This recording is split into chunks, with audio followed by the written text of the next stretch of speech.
Hey there, listeners. Welcome back to the All Things Geekery Podcast, where we explore the realms of geeky hobbies like gaming, tech, science fiction, and all that randomness in between. I'm your host, Iogro, and today we're going to do something a little bit different. I'm going to start doing some shorter episodes, about that 15 to 30 minute time frame. So over the next few months, we're going to do some different things with the podcast. I've been talking with both of my co-hosts, and we've got a cool little segment planned over the next few months. Some film and TV reviews about some of the Netflix originals that are coming out, and even some of the new movies and TV shows that are being released. But we're also going to be doing some lore series on one of my favorite games, which is Destiny. So, buckle up and get excited because I know we are on that side. I'm looking forward to creating that content, and I'm looking forward to sitting down with you for just a few minutes on this show. And let's get this show started, guys. Welcome back to episode 4. Today is something very cool. I don't know if you guys have Netflix. If you don't, you should. It's a fantastic streaming service, but we're not talking about Netflix today. We're talking about a Netflix original that just came out. It was released this month, and it is something that was a flashback to my childhood for me. It's called Stranger Things. If you haven't seen it, I highly recommend this show. If you grew up in the 80s or were a fan of any of the 80s films that came out, whether it be the action, the horror, the suspense, thrillers, any of that stuff, growing up in the 80s, I couldn't have asked for a better childhood. You remember the days of riding your bikes together with your friends when it was nighttime outside? Yeah, I do. It's changed. You just don't see that anymore. But this show brought back some of those childhood memories, and it was a lot of fun to sit down and actually enjoy and watch. It's something that both my wife and I, we grew up in the 80s. We had that kind of childhood. So again, this show is set in the early 80s, around 82 to 83. And it has those 80s influences. And it was a nostalgic throwback to the good old days. What is this show all about? Why was it so good? Why was it a fantastic watch? Like I said, it was because for me personally, I grew up in the 80s. So I grew up in the time where John Carpenter, Stephen King, Steven Spielberg, all the old classic directors were on the top of their game, and they were making their way. They were making the headway of films and TV. So the series of this show, it centers around a mysterious disappearance of a young boy. His name is Will. There might be just a couple of spoilers in here, so if you haven't watched the show, I'm going to try my best not to spoil anything at all for you. But this disappearance of this young boy named Will, he is one of the main characters of the show, but you don't get to see him very often. The cool thing about this show is you had a disappearance of Will, and you had a finding of a young girl. Only to the group watchers and even the people in the show, they only knew her as 11. She is a very strange addition to this show, but she was also a very key part to this show. The overall feel of the series and the characters, it had that horror and suspense that a lot of the 80s movies did. It also had a lot of the throwback clothing and the cars. Like I said, I think this was filmed in kind of the era of about a 1982 to 1983. We've got Will, we've got 11, and there are 4 boys that are best friends. They grew up together. They're about 11 to 12 years old, and Will is one of those friends, and he goes missing. Now, the other 3, they decide they're going to go on this wild fantasy mission and go and search for him. So Will's friends, they're not just the only ones looking for him. Will's mom, who is Winona Ryder.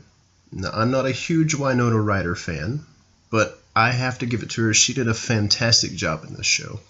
she brought a very traumatized single mother, very out of her mind because she has just lost her son. She has end of her wits. She doesn't know what to do, and she plays a very good part for this show.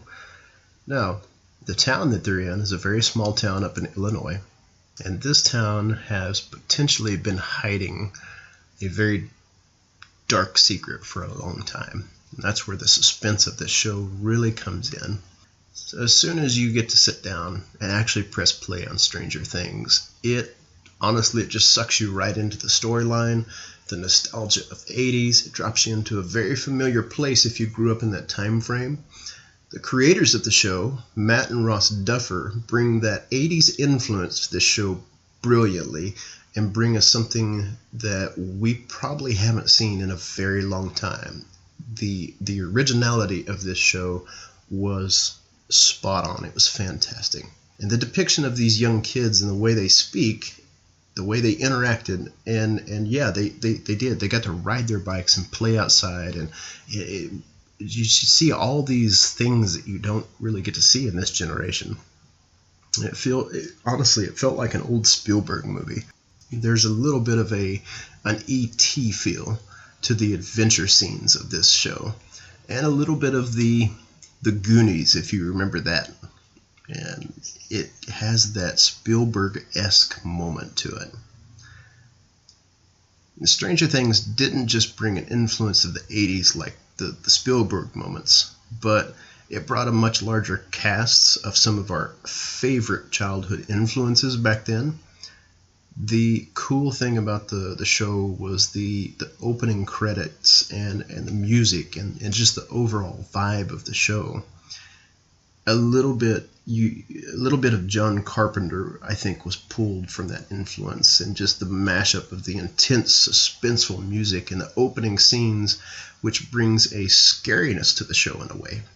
This show brings the horror fans of us out, as we do get to see some gore and very intense, scary moments for one unfortunate soul in the opening of this show.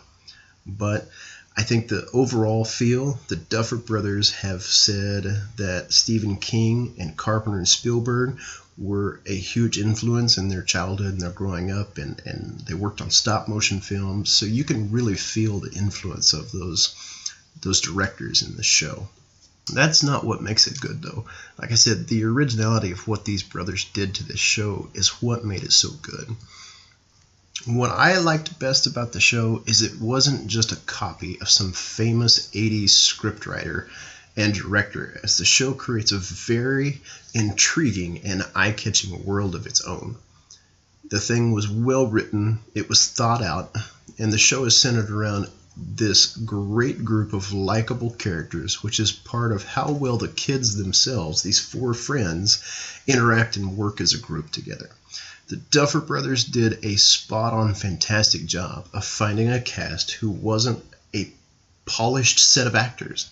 They were rough around the edges, but they brought a realness to the show, which helps draw the audience even closer. I mean, it sucked my wife and I right into the show, and we binge watched the thing, and it's one that we would come back over and over and over and watch. So we're talking about the great 80s, right? And you can't really do that without bringing the teen drama into a show like this. So the four brothers, Will, and the rest of this group, there is one who's kind of the ringleader of the group, and he had an older sister named Nancy. Nancy's your typical teenager growing up in the 80s, very rebellious against mom and dad, very outspoken in the way she wants to live her life, doesn't need mom and dad there.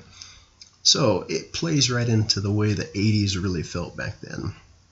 Again, Winona Ryder plays that single mom who, over that 8-episode season that we get to see, grows worrisome that her son is lost. She becomes estranged at times.